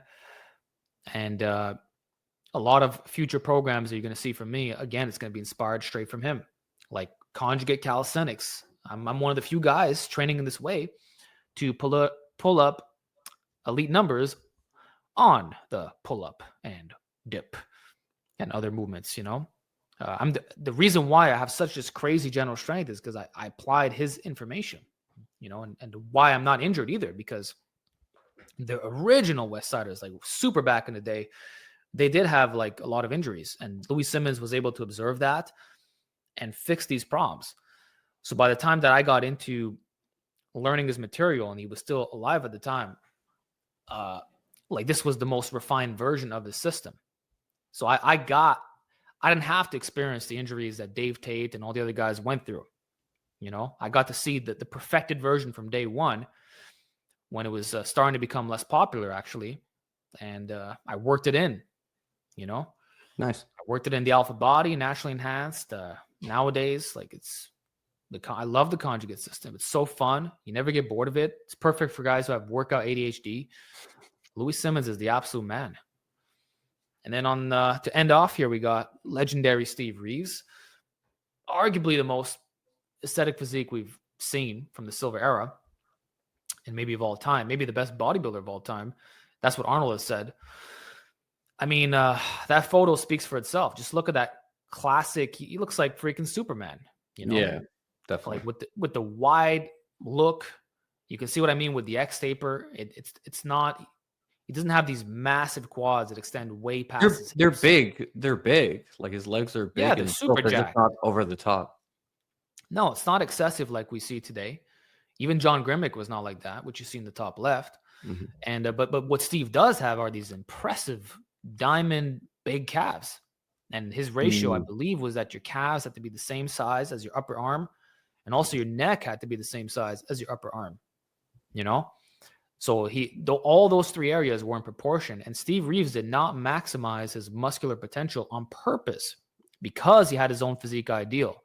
And that's what I love about these silver era guys, is that they were able to think for themselves and say, yeah, this is what looks aesthetic. I like this look. Yeah. I like it, you know, and I'm the same way. So Steve Reeves, he's always been an inspiration to me. His entire physique, you know, and he was very strong. He used to incline curls with 70 pounds for reps. Very few guys can hit that today. Wow. You know, and again, he focused on all the basic lifts.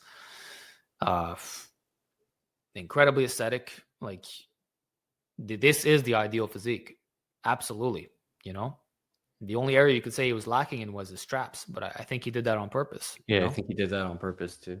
Yeah, and he trained full body workouts. You know, actually, his full body workouts are intense. If you look up the routines, there's everything in there. You know, but it's similar training to how a lot of, like, if you look at Steve Reeves' program, most of the silver era bodybuilders had a similar structure, and I believe he would end with the legs, which is what I used to do as well in naturally enhanced. Actually, sometimes I would open with the rack pulls, but at some point I made the switch. So there's a lot to look up to when you research Steve Reeves. But awesome. Yeah, cool. All these guys are legends in their own right. So I think one thing that you've done really well actually is platform a lot of the newer YouTubers. So actually, I'm going to put a bunch of them on the screen. I think most of them you've interviewed.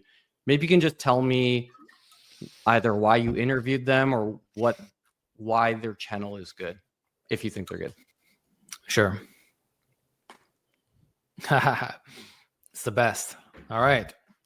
So Steve Shaw, Massive Iron. We go way back. I started following Steve. Must have been 2012, maybe 2013. I originally would read his articles on muscle and strength or muscle and brawn. Yeah, muscle and brawn. He wrote some of the original strength standard charts. So I discovered him first through reading his articles. And then I realized he had a YouTube channel, and it was called The Bearded Beast of Gulag. Yeah. And he was training at home in his dungeon. He was still fat at the time with his big beard, but he was super strong. I think he had said that he had done a 315 behind the neck press. And he inspired me a lot regarding his delt training advice, saying that presses did the most for him, you know? And, you know, we've been talking for a number of years. He's always spoken good about him. I've said the same thing. And he dedicated his life to the iron. And he went through a massive weight loss transformation, got healthy, inspired the world. He's a coach who has a lot of clients, the experience to back it up. He's worked with every expert in the field, not just here in YouTube Fitness, but in person. He used to work for Tiger Fitness and do a lot of collaborations. Every big name you could think of, all the best bodybuilders, even Ronnie Coleman, like he's worked with them all. So he is a massive source of inspiration and information. You can never go wrong with Steve Shaw. He speaks from the heart. He's no BS. He's not here to fool you, and he's not here to be your typical influencer. So if you hit him up privately, or if you just watch his videos, you can see that he's a genuine guy. So nothing but love for Steve. And that's why I had to have him on the channel, of course, right? Then we got my man, Freaky D, the king of the natty bench press. Like, what he's done is so impressive. At the start, I remember he made a video responding to Eric Bugenhagen, and he's like, I'm natural too. And I thought he said that as a joke, like sarcastically, because he was benching like 550. But then I looked more into his stuff, and he actually was natty.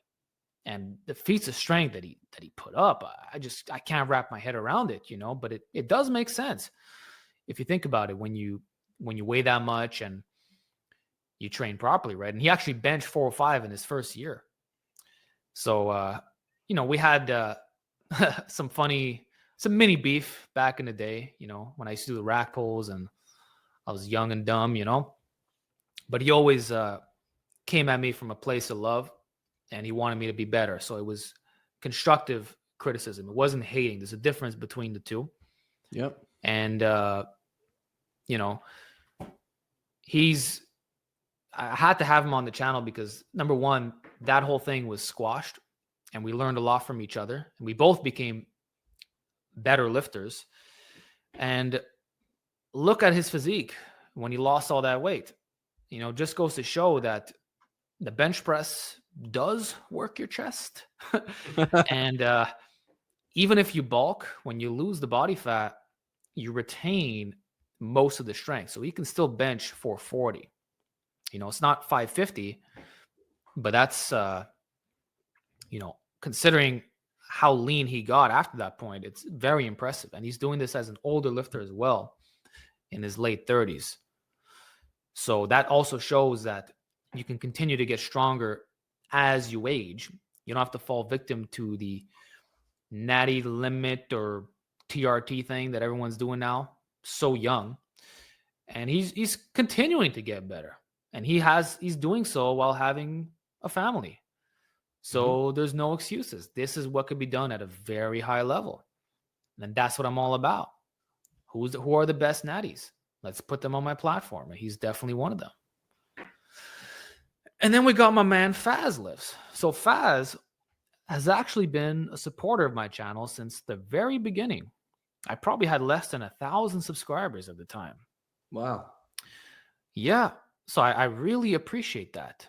Faz is a true OG. He started lifting in the 90s. He was on the forums. He was a teacher as well. He's got so much information, and one of the best channels that you're ever going to see, because he talks with so much nuance. Such a positive man, so respectful as well. And everything, like when he speaks, you just understand him. And he speaks from a place of, like, he's read all the books, he's been in the forums, and he has the experience after training for 2 decades. And he also shows that you can look amazing in your 40s. And he's seen the transition. Like, how do you train when you're in your 20s, 30s, 40s? What splits? What volume? He started with high intensity training, 1 set to failure, right? How did he evolve past that point? Well, he did powerlifting as well. Bodybuilding, strongman. He's kind of like me. So I view him as an older version of myself. Nice. So Faz inspires me, and I love to see that his channel is starting to go well, because he puts a lot of hard work into his videos. He has a lot to offer, and I just want to see him succeed. And the first time I talked with him, well, I was introduced to him through Steve Shaw, and we've been cool ever since. So him was a no-brainer. And then we got my man Alec on Curie. Also one of my favorite channels to watch. So much good information on preserving your athletic ability. People don't realize how old he is, but I believe he just turned 37. And does he look 37? No, So he's continuing to get better with age. And what I really find interesting with him is that he's running the conjugate system. So I remember he used to, similar to Freaky D, we weren't on the best terms back in the day, mostly because the rack pulls thing. I caused a lot of controversy with that. God damn. What an exercise, man. People are still making videos about it today, and they're, don't do this exercise list. But he wasn't a fan of that. He preferred snatch grip high pulls and deficit deadlifts. And, I generally agree for what he talks about. But eventually that was done. And, I checked out his content, and he trains very similar to myself, calisthenics, free weights, athletic development. Like, it's kind of like the whole athletic aesthetic philosophy that Omar Isuf used to promote. That's what Alec embodies, but he's still doing it in his 30s, which is fantastic. And he has probably the best system I've seen for like being well-rounded, like, because he took variations of the Olympic lifts and used that to replace the dynamic effort method. So his take on conjugate is probably my favorite, if I'm being honest with you. I haven't bought his program, but from what I've seen in his workout vlogs and informative segments, I really mess with his philosophy. It's probably the closest thing you're going to find to mine, next to Bald Omni-Man. Like, Bald Omni-Man and I are similar regarding exercise selection, but less periodization wise. But the way on Curie, his templates, it looks very similar to me. And we stumbled upon that just through trial and error and being well-rounded through doing calisthenics and all that. So I love what he promotes, and I still follow him to this day, always learning. And the podcast we did together was super informative. So he's a must follow if you want to be athletic and you're someone who enjoys training at home. Then we got my man GVS, Jeffrey Verity Schofield, an absolute legend in the natty game.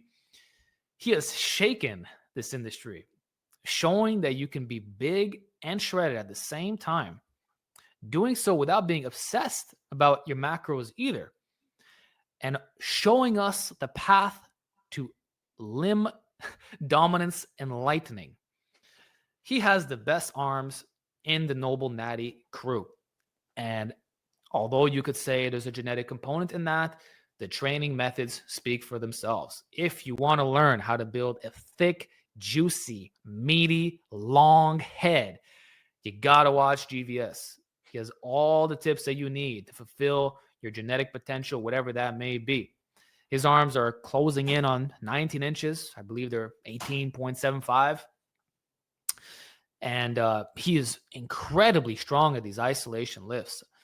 I find it laughable and utterly insane how people say, oh, GVS is weak, yet he's doing full range of motion incline curls with 60-pound dumbbells. And what he does on the overhead extension, 110 pounds on a 1-to-1 cable pulley, brother, I gotta tell you, I can't even do 90 pounds on that exercise. I'm doing 80 pounds. Yet I close grip bench 380. So GVS has freaky long head strength, very strong biceps. And is it a coincidence that his arms are his best body part? No, it is not. Cause and effect. And when people argue, is GVS natty or not, it's always talking about his damn arms. It's not his chest or his back or his legs. Those are all super impressive. Absolutely. And I always said it that GVS had an incredible physique. When we first did our interview together, it was before he went through this transformation, right? I'm looking at him like, God damn. Because he sent me all this B-roll. And I see him when he's sprinting outside in China. And just him running, I see like, that's a frame, that's a physique. Imagine when he puts on even more muscle. And look at that. He ended up having the most impressive physique out of all of us. So he is an absolute inspiration. I look up to him. I'm always learning from his videos. He never sold out. He's honest. He's reliable. He's been on a lot of podcasts. Like GVS is a super real one. And I've said it like years ago, like get a camera, bro. And he still hasn't done it. He's still filming off that cell phone. Super nice guy. He's just, he's here to make a real difference. He does this because he loves it. And he's going to have a real legacy, man.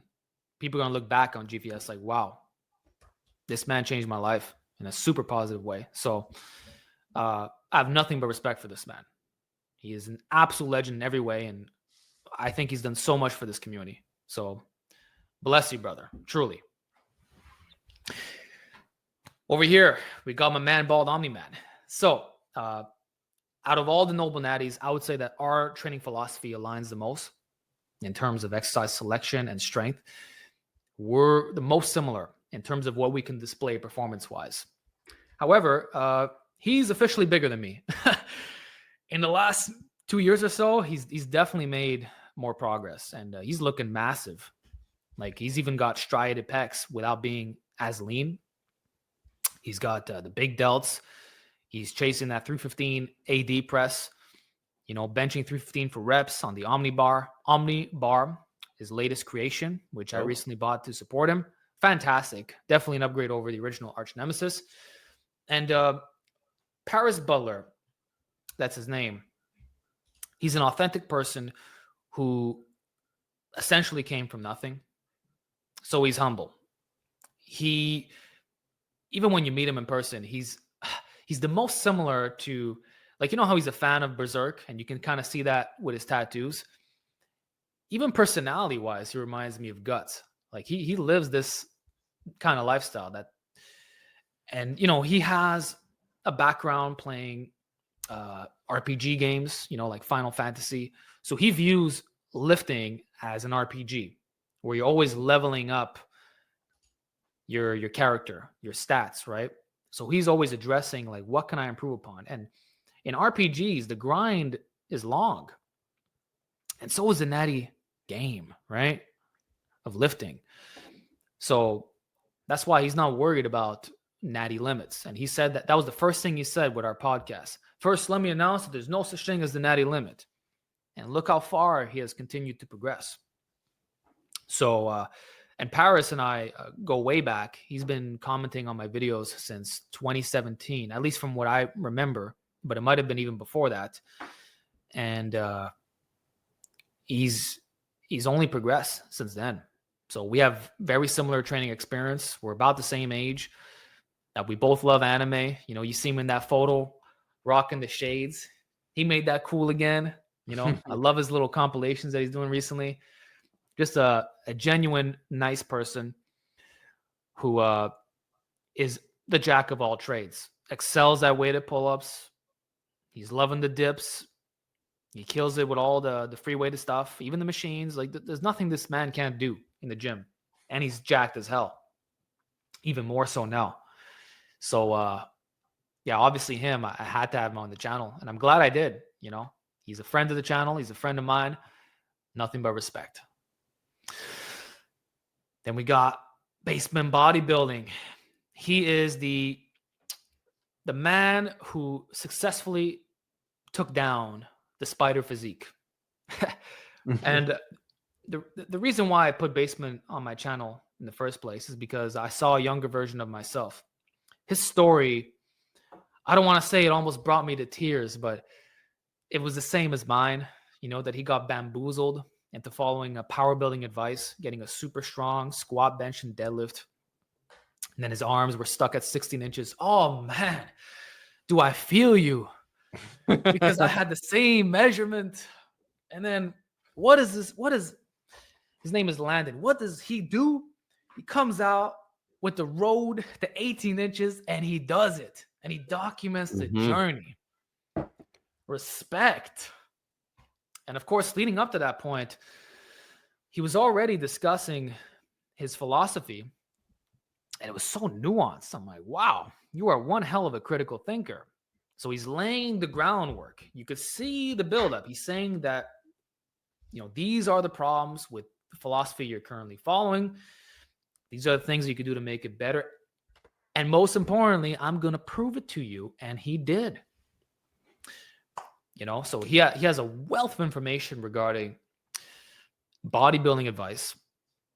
He has a lot of different machines in his basement gym. It is complete, and each piece has been carefully selected. He has a very good understanding on biomechanics, on stability.